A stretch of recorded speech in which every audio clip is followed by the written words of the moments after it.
Welcome back to another technical deep dive here in the debug zone.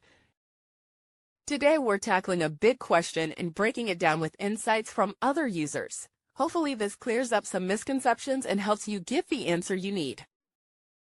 So buckle up, stay a little curious, and let's jump right in.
And that's a wrap.